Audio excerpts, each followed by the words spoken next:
By now, you are probably familiar with Sha'Carri Richardson's recent domestic dispute, where she was caught on camera assaulting her boyfriend. And while she has publicly apologized since the incident went viral, where her violent behavior was on full display, it's important to note that this situation is not as uncommon as we think. And before I get into why, I want to first start off by reading an article written by Terrain Walker, who perfectly articulates a real yet unspoken problem that has been impacting Black men and Black boys for quite some time. This article reads, "Pain is love." On Sunday, July 27th, sprinter Sha'Carri Richardson was caught on camera shoving her boyfriend Christian Coleman in Seattle-Tacoma International Airport. A police officer witnessed the incident, and after a confrontation, during which she attempted to shift blame from accusing Coleman of attacking her, Richardson was arrested on a fourth-degree domestic assault charge. Coleman declined to press charges, and Richardson later posted a video apologizing for her actions. Those are the facts of the incident. Where it gets interesting is the response of the public. A lot of people are making excuses for Richardson's actions or trying to downplay the level of abuse Coleman suffered. I find that interesting as well, because the rhetoric we've been hearing for decades is that abuse can make many forms, and even perceived abuse carries the same weight as actual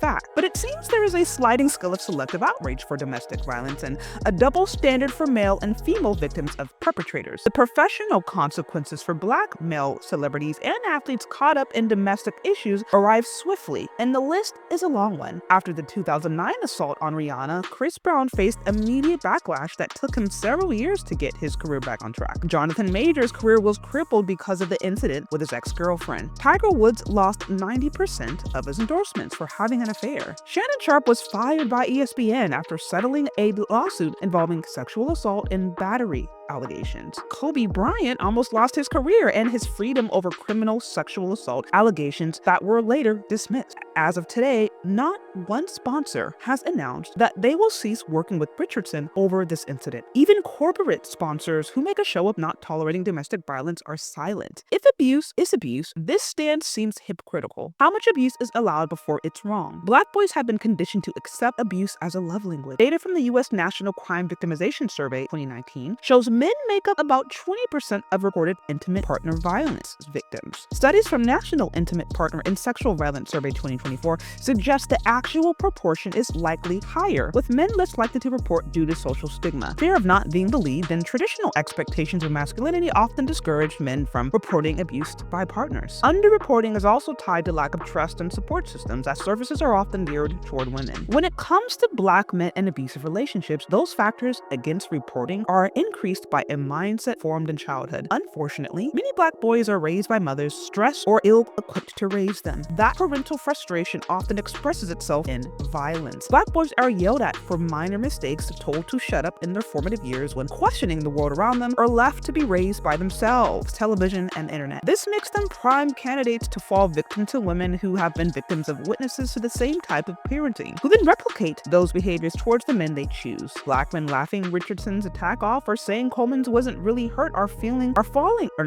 into the idea that the Black men are unruly beasts, a burden only fit to provide labor, and who can only be controlled by shouts and the lash. It's sad that so many Black men have been conditioned to accept abuse. It's even more tragic that society actually endorses this worldview. Worst of all is when this abuse comes from the person you've been told is your counterpart. There is nothing funny about this state of events, and the outcome of this young Black woman operating in the world with no accountability, and young Black boys growing up seeing abuse in relationships as the norm, it will stop being funny when it reaches home. But again, shout out to Terrain Walker for this article that I think beautifully articulates a double standard that really does exist just in America, period. Men and women are not treated the same. And this is obviously hypocritical in a society that pretends, or at least tries to treat men and women as equal counterparts. And I have to say I agree. If DV and domestic violence, if it's inappropriate when women receive it, it also has to be equally as inappropriate when it happens to men. And the reality is, Sha'Carri Richardson is only a snapshot into a larger trend, and that is assault that happens happens towards men. We've been socialized to agree that really only women are the ones who can be abused. And this is not to downplay the fact that it does happen, right? Like, there's obviously women who find themselves in abusive relationships and they should be handled accordingly. And those women, and potentially children if they have any, need to be ensured that they are taken care of and brought to a safe environment. But women are not the only ones that could be at risk for violence. And I've broken this down previously in other videos, but just as a reminder for those of you guys who are new to my channel, I want to first show you guys some stats that are still very relevant today. And here I think are some really relevant stats that pertain to domestic violence, also known as IPV. This one says rates of female perpetrated violence were higher than male perpetrated violence. Female perpetrated violence being 28.3%, whereas male perpetrated violence being 21.6%. This one over here compares bidirectional violence, or basically men and women hitting each other, versus unidirectional violence, that is a woman hitting a man or a man hitting a woman. Some key points revealed: 57.9% of IPV reported was bidirectional. That is to say that domestic violence by and large is actually bidirectional. That means men and women are hitting each other the majority of the time when it happens. And only 42% of is unidirectional. That is to say a man hitting a woman or a woman hitting a man is unidirectional. Now, when we are to look at who is the biggest perpetrator, it shows that 13.8%, according to this study, the violence was unidirectional. Again, that is men who are initiating violence to women, whereas 28.3% was female to male. That is women initiating violence towards men. So again, you know, they're looking at multiple reports, looking at multiple sample sizes, but we're seeing this consistent trend that either violence is bidirectional or that violence actually tends to take place more from women to men. This stat down here, it compares violence by race, showing that 50.9% of interpersonal violence among whites was bilateral, 49% among Latinos, and then it's 61.8% among African American population. So bidirectional violence is the highest among the Black community. Surprise, surprise. So again, these are just a few stats that I think are worth taking into account. What I'm trying to articulate and what I think this situation with Sha'Carri Richardson reveals is that these kinds of scenarios are not that uncommon. In fact, they're so much more common than we think. But I do believe in our community, men can actually be socialized to accept abuse more. I mean, the very fact that her boyfriend was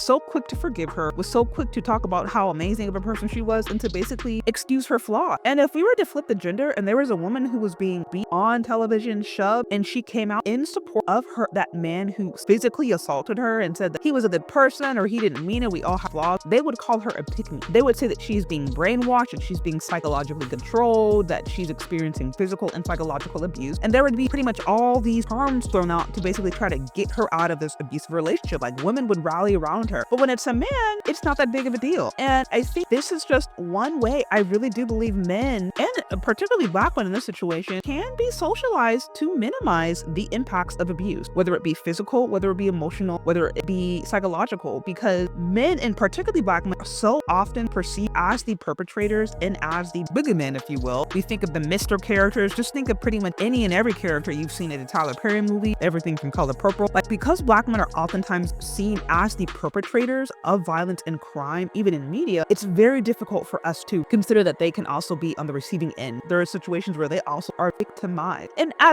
even as Terrain Walker mentioned, there might be a level of embarrassment men feel when they find themselves in those positions, even when they're boys and they should be protected. So I think this situation opens a much needed conversation. I think we need to start normalizing the seriousness and the accountability needed when it comes to abuse, whether it's happening to a man or a woman. If we truly want to be in a society where women and men are treated equal and there's a co-laboring and a partnership and there's whole respect and there's, you know, all these things that a lot of women say that they want and feminism wants to fight for, then that has to be consistent across the board. And I think at the very least, that should be in recognizing that men also have the ability to be victimized, and when they are, we should hold women to the same accountability that we do for men. Those are my thoughts, y'all. But what do you think? Do you agree or do you disagree? Let me know down in the comment section. Thank you so much for listening if you've gotten this far, and we'll talk later. Bye.